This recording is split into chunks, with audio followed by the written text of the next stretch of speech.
باسم الآب والابن والروح القدس الإله الواحد آمين. قبل ما نتكلم على الشيطان وخدعاته وتفاصيل حروبه بعد كده، أحب الأول ناخد مفتاح نتعامل بيه مع الشيطان. الحقيقة مع الشيطان لا ينفع التقليل ولا ينفع التهويل. يعني ايه الكلام ده؟ الكلام ده معناه ان في ناس تقول لك مفيش شيطان ومفيش حروب شياطين. حتى الناس تقول لك ايه، ما الشيطان الا بني ادم.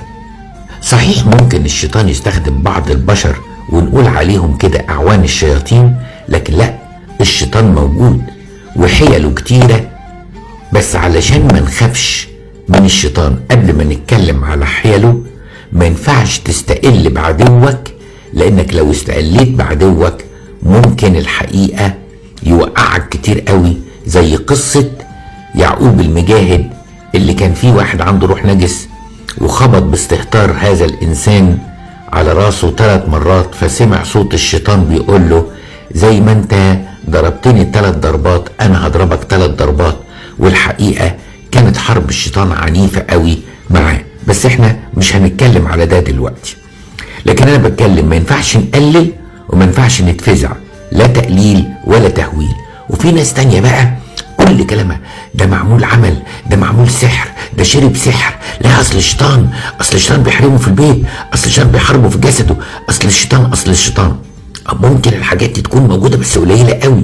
بس للأسف في ناس كتيرة جدا، خايف اقول حتى من الإكليروس، بتشيع الكلام ده بمبالغة فظيعة قوي، لدرجة ناس كتيرة قوي بقت ليل ونهار تقول انا معمول لي عمل، انا الشيطان عامل لي عمل، انا معمول لي عمل.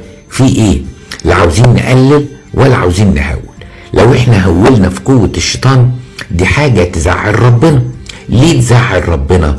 لان معقول اكون انا ابوك وانا اللي خلقك وانا اللي حافظك ونعمتي محوطاك وتخاف لدرجة الرعب من الشيطان؟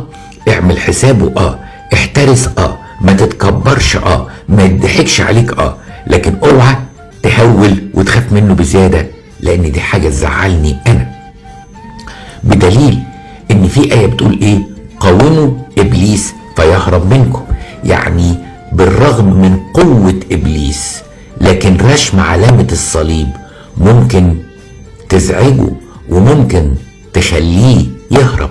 احنا مش هنتكلم على ازاي ننتصر على الشيطان دلوقتي، لان دي ليها موضوعها. لكن القاعدة اللي خدناها النهاردة مع الشيطان لا ينفع التقليل ولا ينفع التهويل.